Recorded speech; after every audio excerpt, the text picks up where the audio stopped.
Bom dia, Marcos. Bom dia a todos os ouvintes da 95. Um prazer, mais uma segunda-feira aqui, né?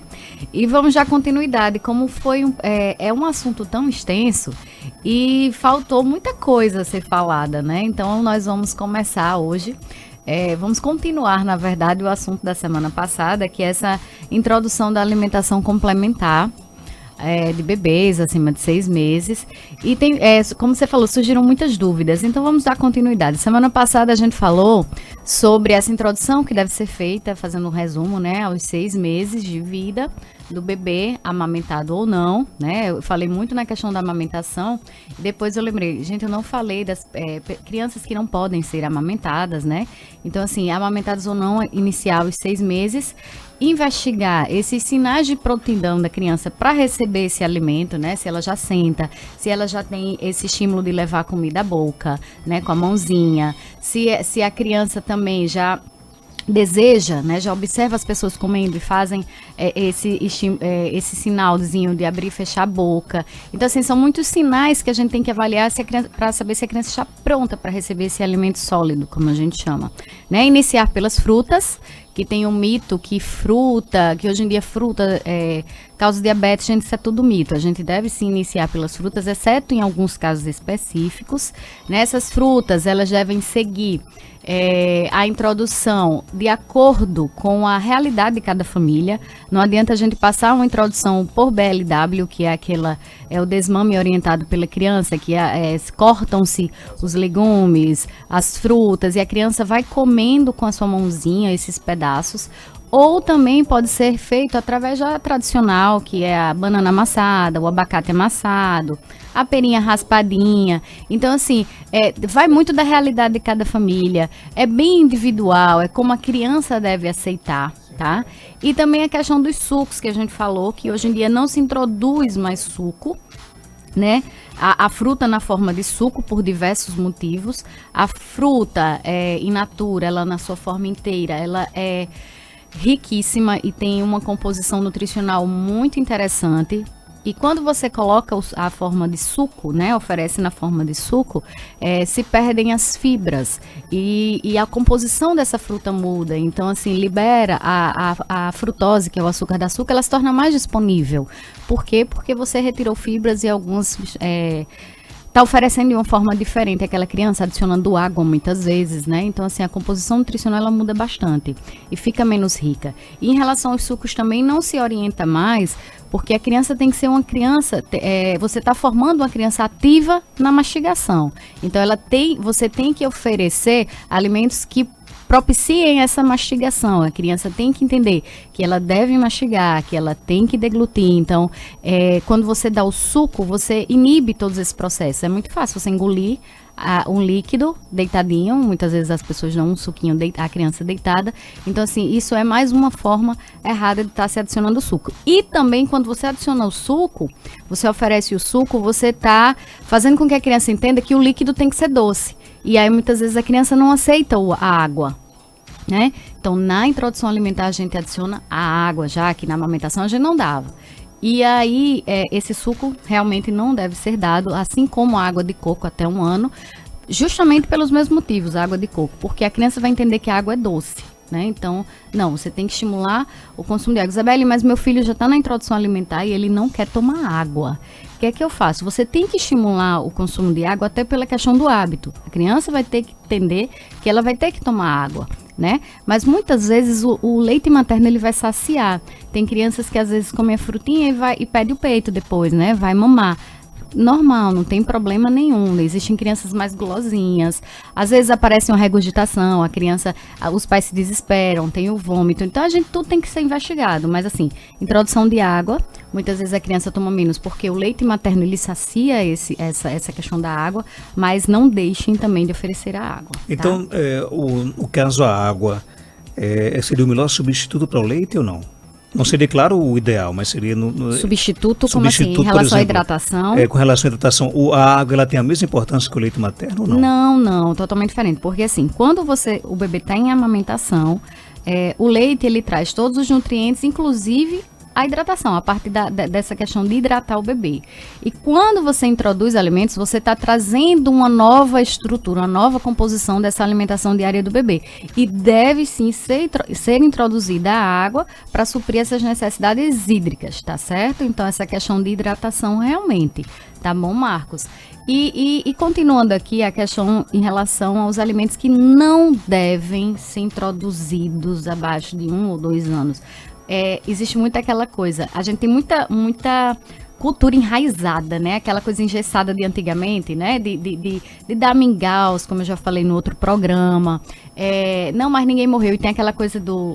Minha vizinha disse que dá o filho dela, eu vou dar o meu, né? A gente escuta muito. Ah, não, eu vou dar um danoninho porque minha vizinha dá e eu vou dar também, não tem problema nenhum. Então, assim, existem alguns alimentos que a gente não deve introduzir, como eu falei no programa anterior. É dessa introdução alimentar que você vai criar o hábito alimentar do seu filho e vai também gerar a questão da saúde do seu filho. Você vai... Muitas doenças hoje em dia estão acontecendo em crianças, coisas que antigamente a gente só observava em adultos. Glicemia elevada, né? Diabetes, resistência à insulina, colesterol elevado. Então, muitas doenças estão acontecendo em crianças. E é muito fruto dessa introdução alimentar errada e essa continuidade da alimentação errada. Então, gente, mel. Por que nós não podemos dar mel à criança, nem adoçar nada da criança com mel, dessas crianças? Alguns dizem abaixo de 1 ano, outros abaixo de 2 anos. A criança tem um estômago, né? Ela não tem uma acidez muito elevada como a nossa. Então, assim, quando você oferece o mel à criança, ela não vai fazer a digestão correta. E o mel pode conter uma bactéria que a gente chama Clostridium botulinum, que pode causar botulismo e levar à morte. Então, assim, é uma coisa muito séria. O mel, a gente não é questão que as pessoas dizem, não pode oferecer mel porque é doce. Não é porque é doce, porque ele pode causar doenças nos bebezinhos menores por não conseguirem bloquear essa bactéria a nível digestivo, tá certo? Não podemos também dar industrializados, porque os industrializados, eles trazem muitos aditivos alimentares que vêm a causar mal. Por exemplo, alergias alimentares, causam também alguns, a gente chama de... podem trazer doenças autoimunes quando você consome em quantidades elevadas, sem contar no açúcar e no sal que vem em excesso também, tá? Então, industrializados, mel, açúcar, são coisas que a gente não introduz. Isabelle, e o peixe e o ovo? Antigamente, quando eu tive meu primeiro filho, não se introduzia peixe e ovo, né? Principalmente o peixe até 1 ano. E hoje em dia, por questão imunológica, para a gente tentar evitar que a criança cresça com alergia a esses tipos de alimentos, a gente já introduz o ovo, né? Entre 6 e 10 meses, assim como também o peixe. Mas não introduz os crustáceos, tá? Apenas o peixe. E o ovo. A nossa ouvinte quer saber aqui, com relação, por exemplo, a papinha para o bebê. Ela pode dar nessa introdução alimentar? Papinha industrializada? Ela não explica, apenas pergunta essa questão da papinha. Então vamos responder das duas formas, né? Se for papinha industrializada, essas papinhas que vendem, né? É o que eu falo. O segredo é você desembalar menos e descascar mais. Então, assim, se for frutas, você ofereça a fruta. Não ofereça papinha de fruta, né? Essas papinhas industrializadas. Entendam que nos é dado pela natureza de forma muito interessante as frutas na sua condição natural, né? Com casca que tem fibras, as cascas que podem ser consumidas. E aí acaba que nós modificamos muito pela praticidade.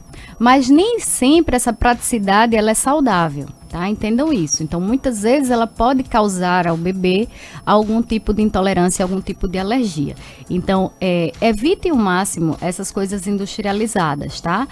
Claro, Isabelle, mas nenhuma vez, existem condições específicas, né? Você está em algum lugar que não tem uma fruta disponível para aquele lanche da criança. Aí sim, nesses casos você pode até oferecer, caso você não tenha próximo nem como conseguir, né? Mas assim, o máximo que se puder evitar é interessante.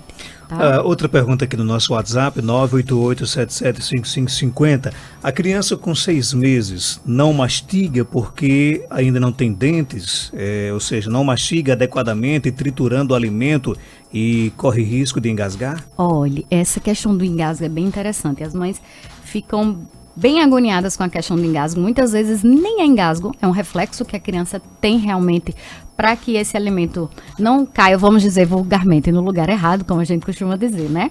Mas assim, como eu falei, não sei se todas as pessoas conhecem, mas existem métodos de introduzir o alimento à criança, né? Existe um método normal, como amassar. Nunca peneirar, gente, pelo amor de Deus, nunca peneirem nem passem liquidificador, tá? Tem que ser amassadinho, tem que ser da forma mais natural possível.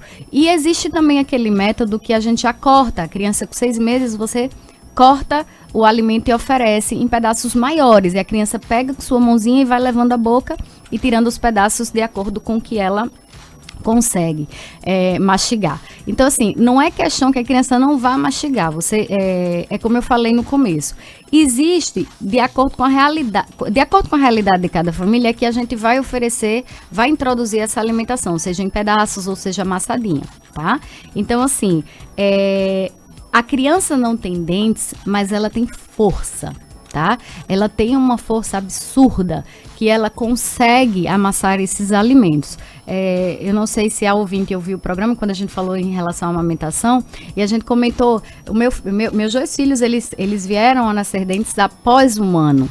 Mas isso não impediu que eles fossem se aproximando da refeição da família, né? Porque com 1 ano a criança tem que se aproximar da refeição da família.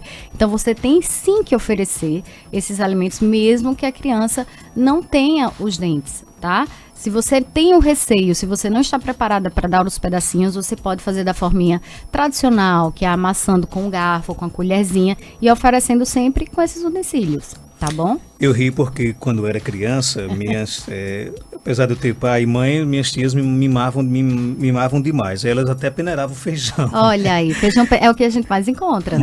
Mas isso no caso também é errado, né? Como quando eu você falei. peneira, por exemplo, você perde um pouco Perde, Marcos, olha, é como eu falei, a gente tem muita coisa engessada, né, de antigamente. A gente faz coisas como antigamente. Por exemplo, a questão de oferecer suco é apenas cultural, porque a gente eu lembro quando eu fazia faculdade, o perfil era muito diferente, né, quer dizer, eu já sou formada há 15 anos, então na época a gente tinha um perfil de desnutrição. Hoje é um perfil totalmente diferente, a gente tem um perfil de obesidade. Por quê? Porque a gente tentou se combater essa desnutrição, as pessoas consumiam, as crianças, muito leite, e apenas leite. E eles ofereciam os sucos, porque a criança não aceitava fruta, e ofereciam sucos porque existiam muitas doenças de carências nutricionais, como pelagra, né? Então, eles ofereciam esses sucos para sanar essa deficiência nutricional. Aí a gente ficou com essa cultura do suco, de introduzir o suco, né? Então, hoje a gente está tentando quebrar muita coisa. E quando você peneira, se a gente for pensar, por exemplo, o feijão, né? Quando você peneira o feijão, vai ficar o que ali?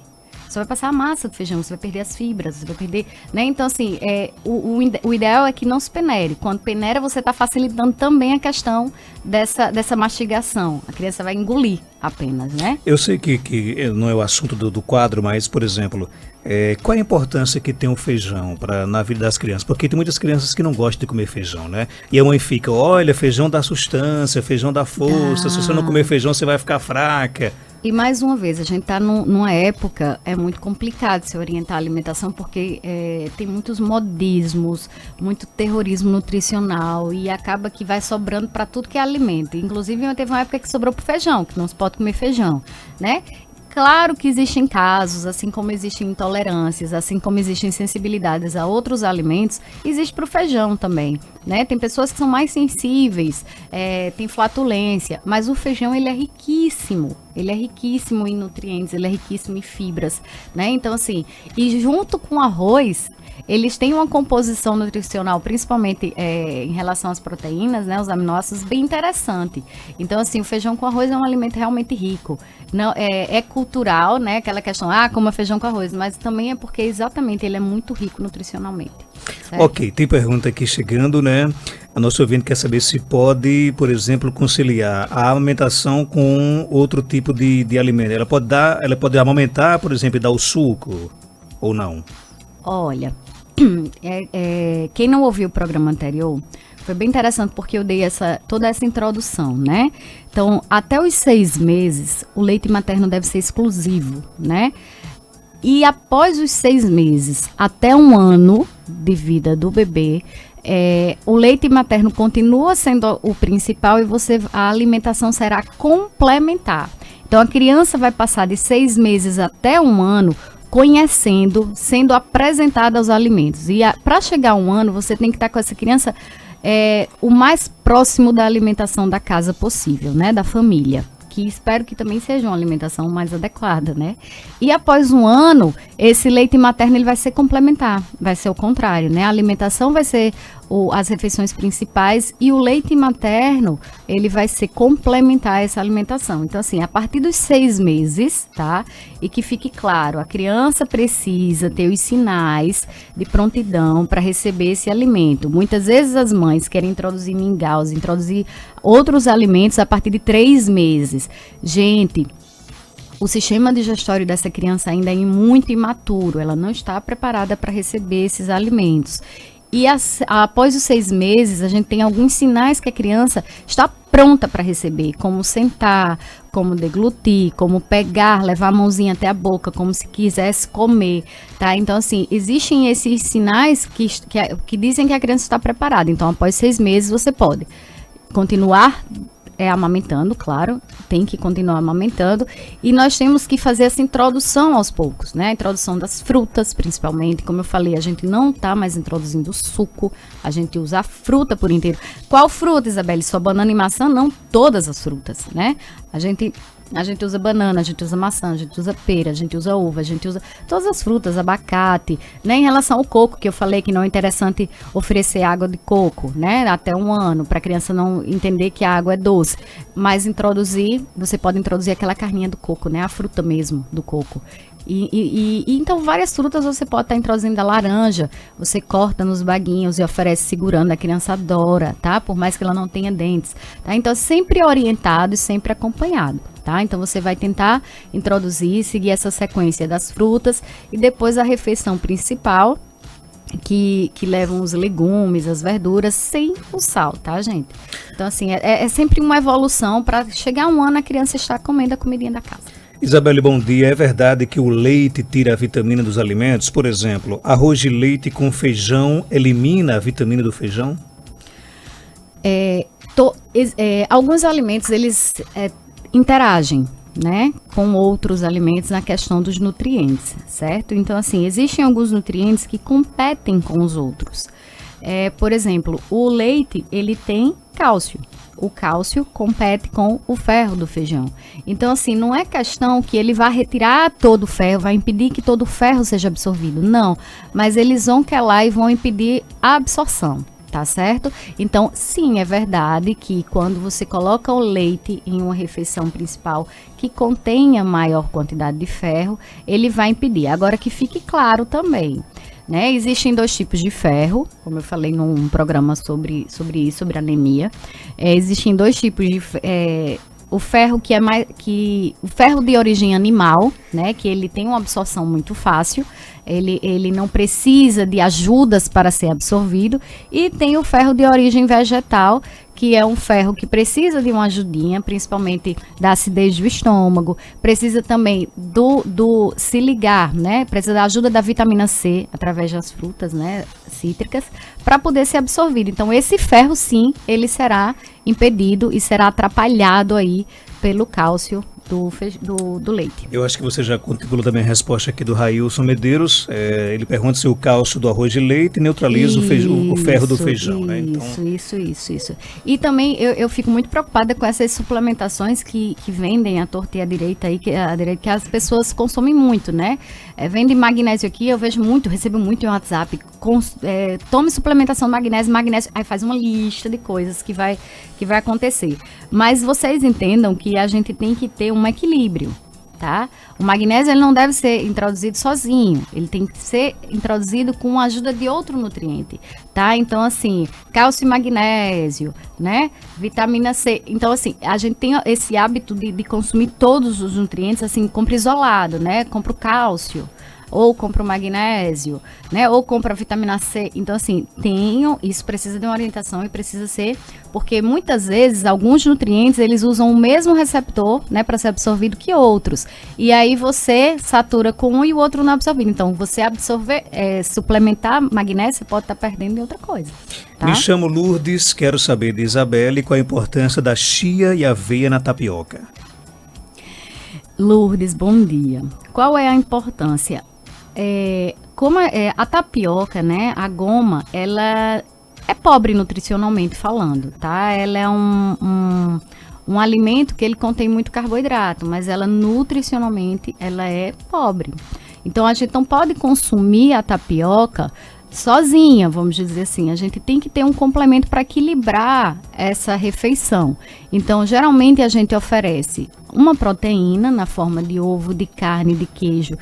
Essa moda da tapioca recheada não é à toa, é só para realmente equilibrar essa refeição. E a chia e a aveia, foi a aveia que ela falou ou linhaça? Aveia. Então a chia, a linhaça, a aveia, né? Eles vêm para também melhorar o teor nutricional dessa tapioca, trazendo fibras e outros nutrientes, tá certo? Então não é nada mais que melhorar, e é interessante que se faça isso, para que você consiga melhorar a qualidade nutricional da tapioca. Me chamo Isa, meu filho tem 2 anos, estava 3 dias sem fazer cocô. Terei o Mucilon achando que fosse, mas ele continua com a barriga inchada. Ele está fazendo cocô, mas muito pouco. E também continua com leite de vaca. E aí? Isa, bom dia. Existem muitas questões que a gente pode avaliar aí. Uma delas é principalmente esse leite de vaca. O programa anterior eu falei muito na questão que o leite de vaca, ele tem um teor de proteína muito elevado, proteínas muito grandes, muitas vezes as crianças sofrem para fazer essa digestão. E que não é o ideal, né? Não seria o ideal, mas cada caso é um caso, a gente também vai pela questão da individualidade, da realidade da família, né? Se você, eu só posso oferecer o leite de gado. Então, assim, se pode ser, sim, o leite de gado tem uma estrutura muito complicada para a digestão, pode alterar algumas questões de digestão, principalmente na parte intestinal. E aí pode também ser eu precisaria saber ter um recordatório, né? É normal uma criança passar 3 dias sem ir ao banheiro? Não, não é normal. Tá? Então, assim, hoje a gente sabe que muitas doenças elas partem do intestino. E essas alterações começam a partir de uma constipação intestinal. Então, pode ser muitas coisas envolvidas, né? Pode ser o leite, pode estar gerando alguma intolerância, alguma sensibilidade. O Mucilon, ele é riquíssimo em açúcar, né? Que também já causa algum problema, né? Principalmente essa questão intestinal, fermentação de bactérias intestinais. Então, assim, tem muitas questões envolvidas aí nessa pergunta dela. Não tem como dar realmente um diagnóstico, mas, assim, a alimentação geral dessa criança, como é durante o dia, é muito rica em massas, é muito rica em produtos industrializados, sabe? Tem a questão do leite de vaca. Então, assim, são muitas questões que a gente pode investigar para chegar a um resultado. Então, né? no caso, seria melhor uma avaliação, então, com certeza, porque resposta, assim, né? Vamos tentar mudar essa alimentação dessa criança durante o dia. Ela já fez como a gente faz a exclusão e depois introdução alimentar, né? Para a gente descobrir muitas vezes, principalmente a questão de alergias e intolerâncias. A gente usa muito dessa parte de exclusão alimentar e inclusão aos poucos. Então, assim, a exclusão do Mucilon não causou efeito, né? Não mudou nada. Então, vamos fazer a exclusão do leite. Então, assim, são coisas que a gente realmente tem que investigar e tem que fazer de uma forma bem cautelosa também. O ouvinte quer saber se é boa a combinação de arroz de leite com paçoca. Então, segundo ela, tem cálcio, provoca anemia, é verdade isso? Olha, é como eu falei, aí a questão já tem muita coisa cultural, gente, também. Existem substâncias ou nutrientes que eles vão competir uns com os outros, né? Por exemplo, o tanino, que é uma substância que está presente na banana. Muitas pessoas aqui vão se identificar, colocam uma banana no almoço para almoçar, né? A Isabelle, a banana tem tanino, ela vai atrapalhar o ferro? Em parte, sim, né? Mas tem pessoas que já são tão habituadas a isso, não tem anemia, não vai diminuir esse ferro, entendeu? Então, são questões individuais que a gente tem que avaliar. Se é uma pessoa que já tem uma deficiência de ferro, e aí a gente vai evitar. Mas, assim, o ferro presente na carne, ele é mais disponível que o ferro presente no feijão. Então, ele não vai ser, como a gente pode dizer, sofrer tanto como o ferro do feijão para ser absorvido, tá? Ele é mais disponível da carne. É uma mistura cultural nossa, o arroz de leite com feijão, né? Não é que eu vou dizer não consuma, mas assim, o ferro presente na carne, ele é bem mais disponível e ele não vai sofrer tanto para ser absorvido como como do feijão, por causa do arroz de leite. O ouvinte sugere que nos próximos programas você possa abordar aí a alimentação e o cálculo renal. Certo. Olha, gente, Isabela é nutricionista, né, clínica, especialista em nutrição clínica pela Universidade Gama Filho, realiza o atendimento nutricional individualizado, promovendo a reeducação. Essa importância de reeducar a alimentação é demais, né, Isabela? É muito complicado. O planejamento alimentar e o tratamento nutricional das patologias clínicas, né? O odontopediatra e ortodontista Janilda Aranha realiza atendimento clínico em bebês, crianças e adolescentes, bem como o tratamento ortodôntico em pacientes de todas as idades. Isabelle Cláudia e Janilda Aranha estão na Galeria Malvina, na Avenida Coronel Martiniano, em frente à Prefeitura aqui do município de Caicó. Maiores informações e marcação de consultas, você pode ligar 98708-1707 ou WhatsApp 99604-0655. Isabelle, obrigado por sua participação. Alguma dica para encerrar o nosso quadro? Obrigada. Ele falou em relação ao cálculo, né? Eu não sei se as pessoas sabem, mas existe mais de um tipo de cálculo de formação, né? O renal então, é o famoso, né? Não, mas a composição do cálculo, tá? Então ela vai ser muito diferenciada do tipo de cálculo que você tem, tá? Se você tem um cálculo de ácido úrico, enfim, vai muito do tipo de cálculo e o tipo de dieta que vai ser ofertada ou consumida, tá? Então, assim, é bem mais abrangente esse assunto, mas eu prometo, sim, trazer em relação às doenças renais também. E eu queria pedir a liberdade, não sei se, claro, né, para a gente estamos no Setembro Amarelo, né? E como sabe, essa questão da prevenção, né? E a valorização da vida, principalmente. Eu gosto sempre de falar valorização da vida, eu não gosto de falar prevenção do suicídio. Eu acho muito que a gente trabalharia mais falando na valorização da vida. E hoje está muito em foco a questão do intestino ser o segundo cérebro e trabalhar para essas doenças, depressão, ansiedade. Então eu vou tentar trazer segunda-feira essa questão, é um assunto que eu adoro, é um assunto que está bem em alta agora. Como você trabalhar essas questões através do intestino, lembrando que eu não quero vir aqui dizer que que toda depressão vem por ordem intestinal, claro que não, mas eu venho trarei algumas dicas, tá? E alguns esclarecimentos para as pessoas entenderem e ficarem mais alertas com o seu intestino, tá certo? E também vou prometer também a questão das doenças renais.